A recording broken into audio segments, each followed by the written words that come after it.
नमस्ते, सुप्रभात। नमस्ते मेरे प्रिय छात्रों।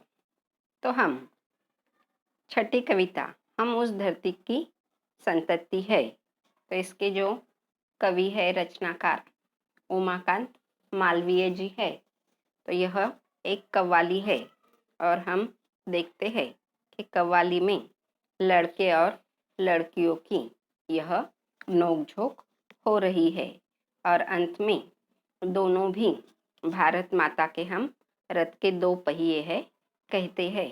तो अब जो लड़के हैं तो वह कहते हैं हम उस धरती के लड़के हैं, जिस धरती की बातें क्या कहिए अजी क्या कहिए हाँ क्या कहिए।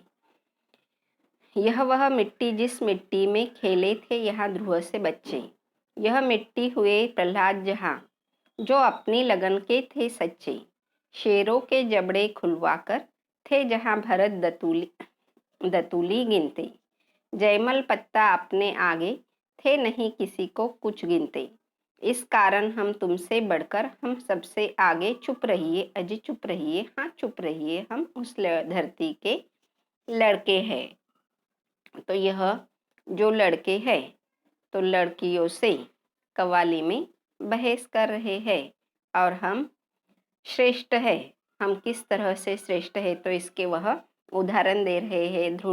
ध्रुव जो बालक ध्रुव है, प्रहलाद है, उसके बाद भरत दतुली जो भरत दतुली जी है।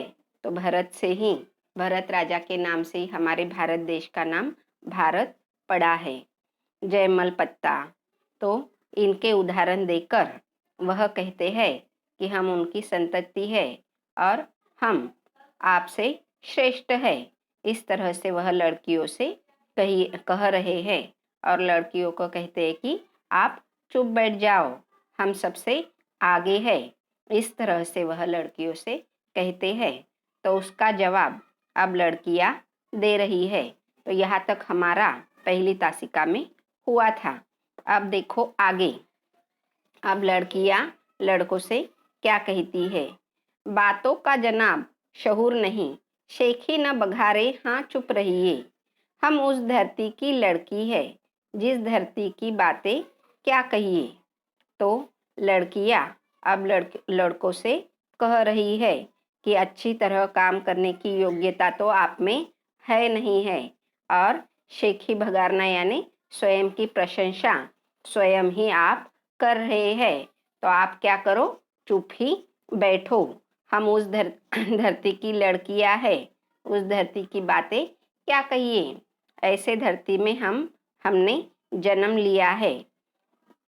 अब आगे देखो, अजी क्या कहिए हाँ क्या कहिए, जिस मिट्टी में लक्ष्मीबाई जी जन्मी थी झांसी की रानी, रजिया सुल्ताना दुर्गावती जो खूब लड़ी थी मर्दानी, जन्मी थी बीबी चांद जहाँ पद्मिनी के जौहर की ज्वाला, सीता सावित्री की धरती जन्मी ऐसी ऐसी बाला, गर डींग जनाब उड़ाएंगे तो मजबूरन ताने सहिए ताने सहिए ताने सहिए, हम उस धरती की लड़की है। तो अब लड़कियां खुद को कम समझती है क्या लड़कों से? तो नहीं। तो वह कहती है पहले तो आप बड़ी बड़ी बातें करना, शहूर नहीं करना है आपको, शेखी बघारना नहीं है, स्वयं की प्रशंसा नहीं करनी है। तो अब हमारी बातें सुनो आप, हम भी उस धरती की लड़कियां है, जिस मिट्टी में रानी लक्ष्मीबाई जो झांसी की रानी, मेरी झांसी नहीं दूंगी, इस तरह से वह उन्होंने कहा था। और अपने पति गुजरने के बाद भी उन्होंने जो सामना उनका जो चालू था अंग्रेजों के खिलाफ, तो वह शुरू ही रखा था और मरते दम तक वह लड़ती रही है। उसी तरह जो रजिया सुल्ताना है, तो रजिया सुल्ताना यह दिल्ली के सुल्तान जो है अल्तमश जी, तो उनकी यह बेटी है रजिया सुल्ताना। तो उन्होंने जब उनको उत्तराधिकारी के रूप में नियुक्त किया था राजा ने, अल्तमश सुल्तान ने, तो वह सेना का नेतृत्व भी स्वयं ही करती थी। और उसी के साथ ही जो दुर्गावती है, तो यह दुर्गावती भी बहुत ही यानी बहादुर थी। तो यह भारत की एक वीरांगना थी जो प्रसिद्ध राजा चंदेल राजा कौरत राय के परिवार में यह जन्मी थी और गोंडवाना राज्य की यह दुर्गावती यह रानी थी। तो ऐसी ऐसी महिलाएं जो खूब लड़ी है, वीरांगनाएं मैदानों में उस समय बहुत लड़ी है। और उसी के साथ जो चांद बीबी है, तो उसकी भी कहानी हम सुनते हैं। तो जो चांद बीबी है, तो अहमदनगर राज परिवार की एक गुणी स्त्री थी और यह मुगलों ने निजाम शाही की राजधानी अहमदनगर पर जब आक्रमण किया था, तो चांद बीबी ने बड़ी बहादुरी से किले पर उनका सामना किया था, पर सरदारों की षड्यंत्र के कारण वह मारी गई थी। मगर वह लड़ते लड़ते खुद यहाँ पर एक वीर गति को प्राप्त हुई है, मगर वह पीछे हटी नहीं है।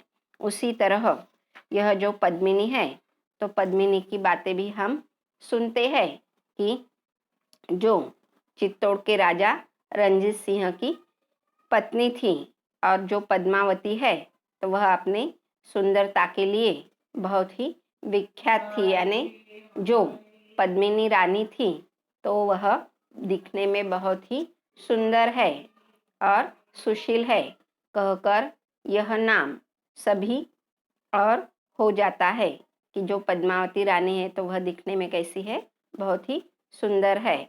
और यह बात दिल्ली के सुल्तान अलाउद्दीन खिलजी को जब पता चलती है, तो वह चित्तौड़ पर आक्रमण कर देते हैं। और जो अब चित्तौड़ की रानी जो है पद्मिनी, तो उसमें जो राजपूत लोग हैं, तो वह मरते दम तक सुल्तान अलाउद्दीन का सामना करते हैं। मगर जब वह उसमें हारते हैं, तो पद्मावती खुद को क्या करती है, जौहर कर लेती है। जौहर यानी क्या, तो उस समय की महिलाएं जब दूसरा राजा अपने राज्य पर राज करने के लिए आता है और वह स्त्री की विटंबना यानी उसे छू ना सके, इसलिए वह पहले ही क्या करती थी, आग में खुद को जला कर लेती थी। तो उसे क्या कहा जाता है, जौहर कहा जाता है। तो उसने आग में जौहर दिया था। तो आज भी जो चित्तौड़गढ़ है, तो वहाँ पर पद्मिनी की जो जौहर की तस्वीरें हैं, तो वह पत्थरों में, शिलाओं में कोरी हुई हमें दिखाई देती है। तो यह जो पद्मिनी है, तो जौहर की ज्वाला जो आग में उसने खुद को लपेट लिया था। तो वह किस लिए लपेट लिया था, तो सुल्तान अलाउद्दीन खिलजी से बचने के लिए। और उसी तरह सीता सावित्री, तो हम देखते हैं कि सीता जो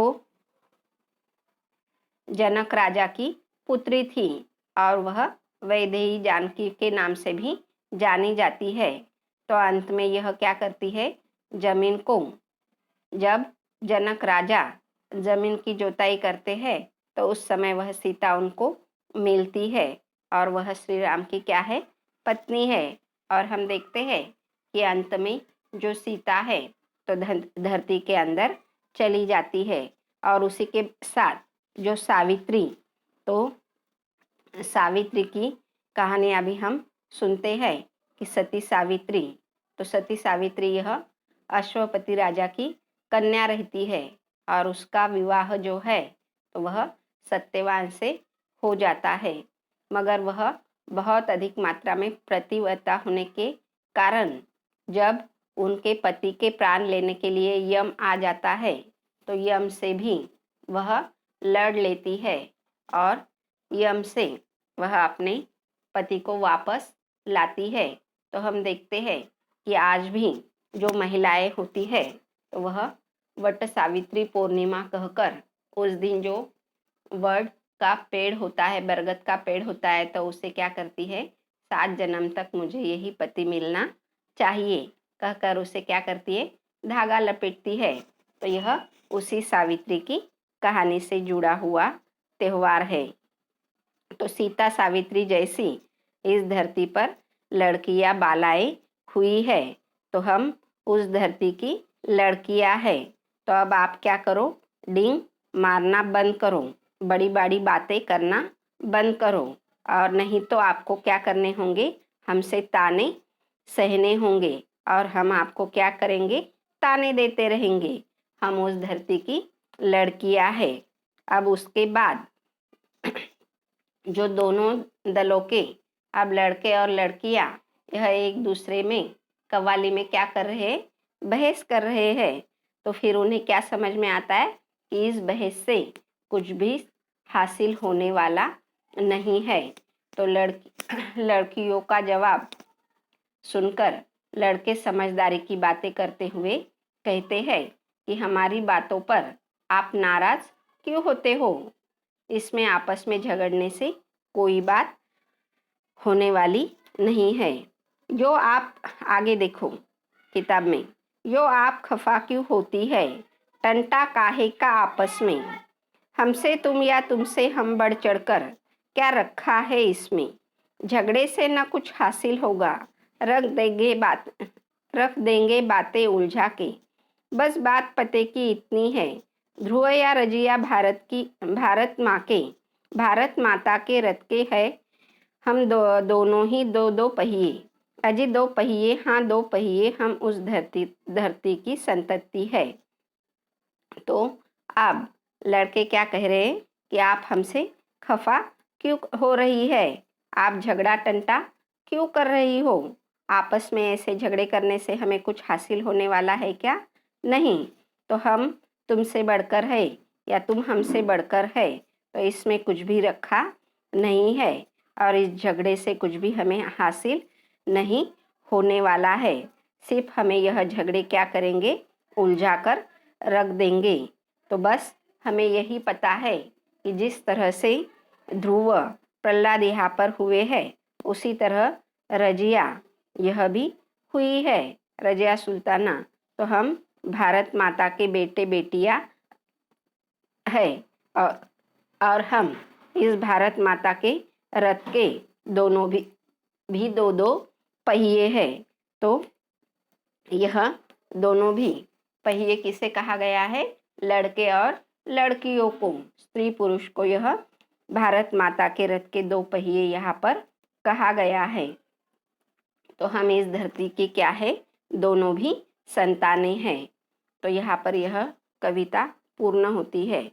यह आपको अच्छी तरह से पढ़नी है और वर्कबुक में वर्कबुक पूर्ण करना है। धन्यवाद।